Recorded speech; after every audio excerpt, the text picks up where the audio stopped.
Un roi, chapitre 21. Après ces choses, voici ce qui arriva.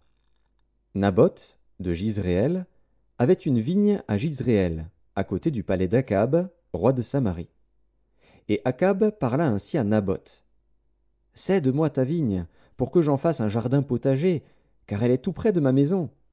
Je te donnerai à la place une vigne meilleure, ou, si cela te convient, je te payerai la valeur en argent. » Mais Naboth répondit à Akab, « Que l'Éternel me garde de te donner l'héritage de mes pères. » Akab rentra dans sa maison, triste et irrité, à cause de cette parole que lui avait dite Naboth de Jizréel.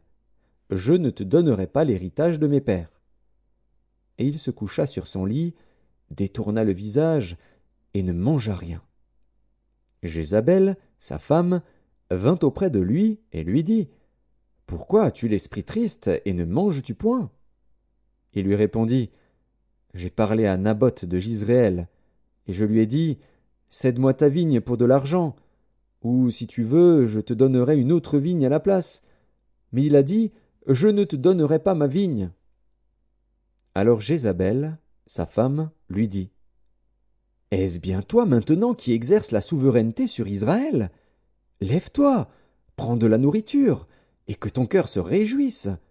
Moi, je te donnerai la vigne de Naboth de Jizréel. » Et elle écrivit au nom d'Akab des lettres qu'elle scella du sceau d'Akab et qu'elle envoya aux anciens et aux magistrats qui habitaient avec Naboth dans sa ville. Voici ce qu'elle écrivit dans ces lettres. Publiez un jeûne. Placez Naboth à la tête du peuple et mettez en face de lui 2 méchants hommes qui déposeront ainsi contre lui. Tu as maudit Dieu et le roi. Puis menez-le dehors, lapidez-le et qu'il meure.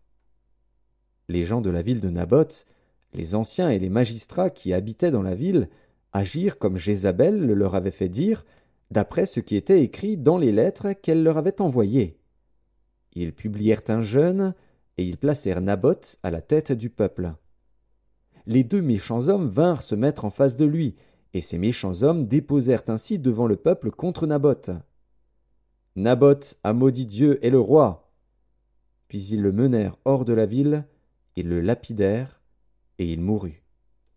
Et ils envoyèrent dire à Jézabel, « Naboth a été lapidé, et il est mort. » Lorsque Jézabel apprit que Naboth avait été lapidé et qu'il était mort, elle dit à Akab, « Lève-toi, prends possession de la vigne de Naboth de Jizréel, qui a refusé de te la céder pour de l'argent, car Naboth n'est plus en vie, il est mort. » Akab, entendant que Naboth était mort, se leva pour descendre à la vigne de Naboth de Jizréel, afin d'en prendre possession. Alors la parole de l'Éternel fut adressée à Élie, le Tishbite, en ces mots. « Lève-toi, descends au-devant d'Akab, roi d'Israël à Samarie. Le voilà dans la vigne de Naboth, où il est descendu pour en prendre possession. Tu lui diras, « Ainsi parle l'Éternel.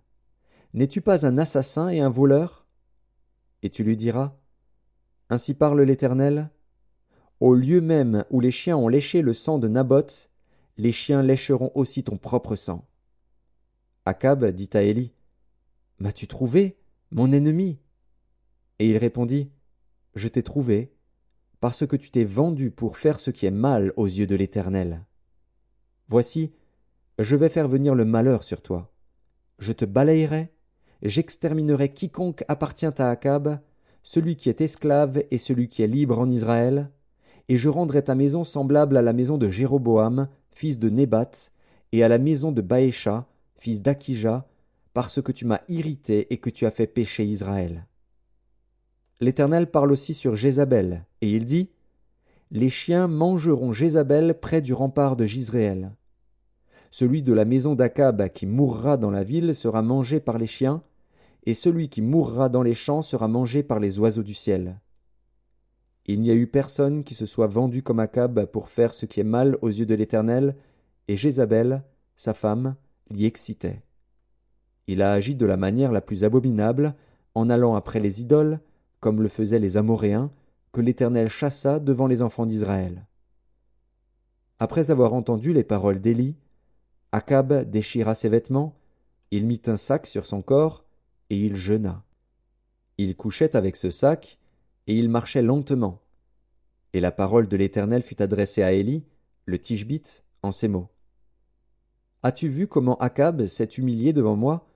Parce qu'il s'est humilié devant moi, je ne ferai pas venir le malheur pendant sa vie. Ce sera pendant la vie de son fils que je ferai venir le malheur sur sa maison.